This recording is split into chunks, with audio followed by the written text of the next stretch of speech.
Cinema script రాసుకున్నప్పటి నుంచి చెప్పాలి. దయచేసి మీడియా మిత్రులందరికీ రిక్వెస్ట్, నా కోసం ఒక 5 నిమిషాలు, ప్రసాద్ ల్యాబ్ వాళ్ళకి కూడా రిక్వెస్ట్. డైరెక్ట్గా నేను తీసుకునేది 9 మినిట్స్, 10th మినిట్ తీయేస్తాను. అసలు టైం స్టార్ట్. ఈ సినిమా నేను కథ రాసుకున్నాను అనను.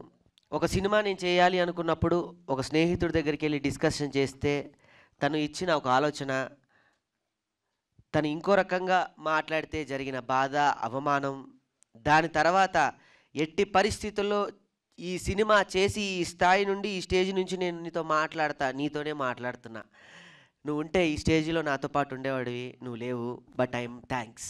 ఎందుకు అంటే నువ్వు ఉంటే నీ కుటుంబం ఎంత ఆనందపడుతుందో తెలియదు, కానీ వాళ్ళందరికన్నా నేనే ఆనందపడతాను. నువ్వు లేవు, థ్యాంక్ యూ వెరీ మచ్. నువ్వు కూడా ఉన్నావు అనుకొని నీకు ఒక ప్లేస్నిచ్చి ఈ వేదిక మీద నుంచి థ్యాంక్స్ చెప్పుకుంటున్నా.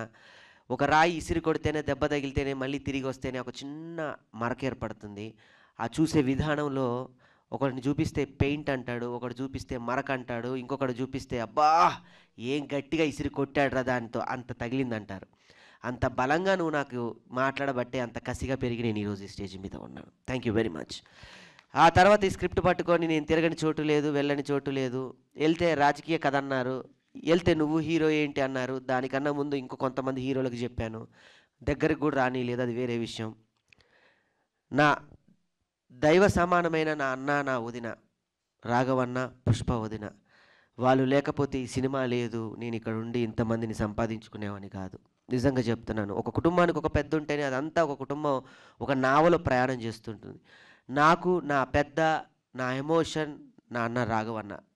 Thank you రాఘవన్న. ఈ వేదిక మీద నుంచి నేను నీకు థ్యాంక్స్ చెప్పను. ఎందుకంటే మా వదినమ్మ ప్రతి క్షణం, మా అమ్మ ఎన్ని పూజలు చేసిందో మా వదినమ్మ నా కోసం అన్ని పూజలు చేసింది. మా రాఘవన్న, మా వదిన పుష్ప వదిన అన్ని పూజలు చేసింది. మా అమ్మ కన్నా ఎక్కువ నన్ను ఇష్టపడుతూ ఉంటుంది. Thank you very much. ఆ తర్వాత నా కుటుంబ సభ్యులకి థ్యాంక్స్ చెప్పాలి. మా అమ్మ, నేను మిమిక్రీ చేస్తానంటే ఏ రోజు ఏమనలేదు. అందరు సాఫ్ట్వేర్ అవుతున్నారు, నువ్వెప్పుడు అవుతావు అని అడగలేదు. అందరిలాగా లగ్జరీగా ఏదో చేయాలని అడగలేదు. కానీ కళాకారుడు అయ్యావు. కళాకారుడిగా ఆ పేరు మాత్రం ఎప్పుడు నీకు అలానే ఉండాలి, ఆ పేరుకి ఎప్పుడు మరకొద్దు, అంటవద్దు అనేది నేను ఇప్పటికి కాదమ్మా, ఎప్పటికి ప్రామిస్ చేస్తున్నా. నీ రాకేష్ ఎప్పుడు ఇలానే ఉంటాడు, రాకేష్లానే. నా కుటుంబంలో నా నాన్న అయినా, తమ్ముడైనా, నాకు మా తమ్ముడు Sai, thank you very much. మా వదిన మరదలు వీణ, థ్యాంక్ యూ వెరీ మచ్ వీణ, నీకు పుట్టినరోజు శుభాకాంక్షలు. ఆ టైం కూడా ఇవ్వలేకపోయాం. దాని తర్వాత మా కుటుంబంలో వచ్చిన బంగారు తల్లి నక్షత్ర, ఆ తర్వాత నా జీవితంలోకి వచ్చి నన్ను ఈరోజు ఇక్కడ నిలబెట్టిందని చెప్పడానికి ఏమాత్రం ఆశ్చర్యం లేదు. ఇక్కడ మొక్కితే బాగోదు, 4 గోడల మధ్య కాళ్ళు మొక్కుతాను, అది వేరే విషయం. సుజాత తను నిలబెట్టిన విధానం ఈరోజు ఇక్కడ ఉన్నాను. దాని తర్వాత తను వచ్చి నాకు ధైర్యాన్ని ఇస్తే నా కూతురు వచ్చి నాకు సక్సెస్ ఇచ్చింది. దట్ ఈస్ నా కూతురు ఖ్యాతి. తన పేరు పెట్టిన ఖ్యాతి అయితే నాకు ఖ్యాతిని తీసుకొచ్చింది. Thank you very much.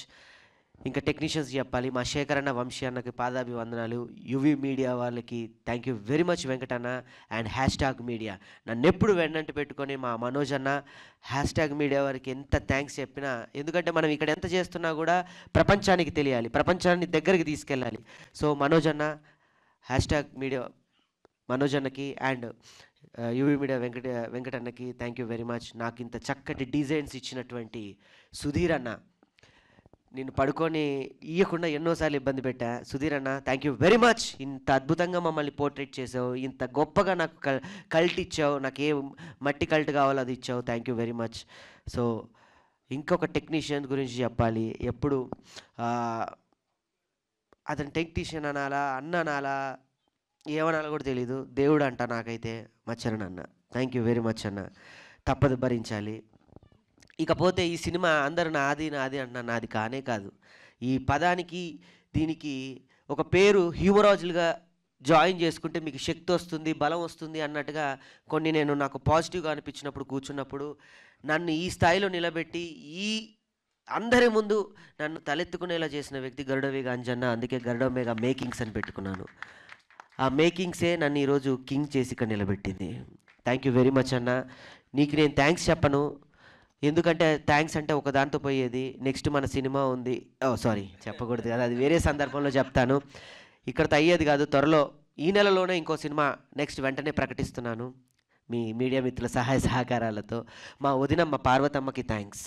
ఎందుకంటే నిన్ను ప్రతి క్షణం ఈ సినిమాకి ఎవరైనా బ్లడ్ పెట్టారంటే ఆయనే పెట్టారు. అంటే ముక్కులోంచి బ్లడ్ వచ్చేది పాపం. సారీ అన్న. మా పార్వతమ్మకి థ్యాంక్స్. మా లోహిత్ అన్నకి, ఆయన నాకు ఈ సినిమాతో సొంత తండ్రి అయిపోయాడు. ఇంకా అంతకన్నా ఏం చెప్పలేను.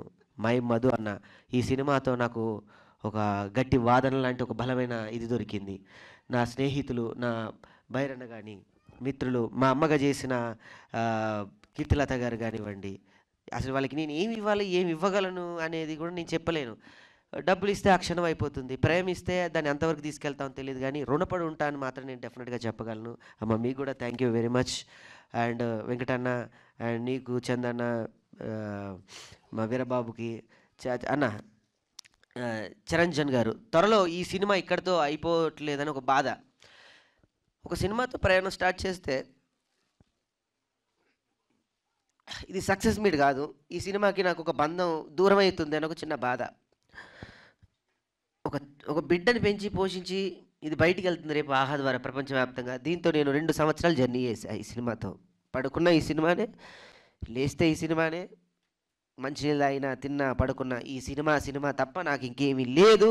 ఈ సినిమా కోసమే నేను బయటకు వచ్చాను.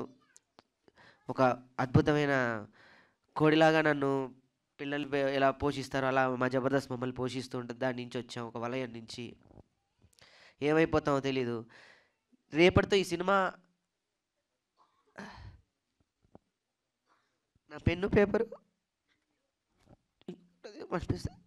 సో ఆహాతో రేపు ఒక ప్రమోషన్ సాంగ్తో మళ్ళీ మేము ఈ జర్నీ స్టార్ట్ చేస్తాం. అంత అద్భుతమైన పాట ఇచ్చాడు నాకు చిరంజన్ అన్న. Thank you very much. రేపు ఆహాతో మళ్ళీ స్టార్ట్ చేస్తాను ప్రచారం. ఈ సినిమా ఇంకా అయిపోలేదు. ఈ సినిమాకి ఆ రోజు చెప్పాను ప్రెస్ మీట్లో, అవార్డు తీసుకొచ్చేదాకా పడుకోనని. ఈ సినిమాకి అవార్డు వస్తుంది, గొప్ప పండగ చేసుకుంటాం. Thank you very much. Already వచ్చినట్టే అవార్డు, కానీ ఇంకో గొప్ప అవార్డు ఏంటంటే రేపు ఎల్లుండిలో బంజారా దగ్గర నుంచి ద బెస్ట్ బంజారీ అవార్డ్స్ మనకి రాబోతుంది. అక్కడి నుంచి ఇంతవరకు అవార్డు ఎవరు వాళ్ళు తలుచు, అంటే అవార్డు అంటే ఒకళ్ళు ఇస్తే కాదు, వచ్చేది కాదు. దీనికి ఇవ్వాలిరా, మనం ఇవ్వకపోతే మనం ఎందుకు అనే స్థాయి నుంచి వాళ్ళు నాకు బంజారీ వాళ్ళు 2024 ద బెస్ట్ అవార్డు ఇవ్వబోతున్నారు. దీన్ని రేపు నేను నేషనల్ అవార్డు దాకా తీసుకెళ్ళి ప్రయాణం చేస్తాను. డెఫినెట్గా చెప్తున్నాను, పత్రికా ముఖంగా పార్ట్ 2 కూడా ఉంటుంది డెఫినెట్గా. ఎందుకంటే నా పెన్ను నా పేపర్ ఆపడం నాకు ఇష్టం లేదు. ఈ సినిమాని నేను కంటిన్యూ చేస్తూనే ఉంటా. నెక్స్ట్ రేపటి సినిమా కూడా అనౌన్స్మెంట్ చేద్దాం అనుకున్నాం, కానీ సమయం లేదు కాబట్టి ఒక మంచి సందర్భంలో చెప్తాను. మళ్ళీ ఇదే టీం రిపీట్ అవుతుంది సక్సెస్కి. ఇదే టీం మళ్ళీ మీ ముందుకు వస్తాం ఒక మంచి టైటిల్తో, ఒక మంచి సినిమాతో. మళ్ళీ మీ అందరి ఆశీర్వాదాలతో డెఫినెట్లీ హిట్ కొడతాం. Thank you very much. So happy. Media మిత్రులందరికీ నేను వచ్చి మీ అందరికీ థ్యాంక్స్ చెప్పుకుంటాను. మీ అందరికీ నేను కృతజ్ఞత చెప్పుకుంటాను. Thank you very much. Thank you.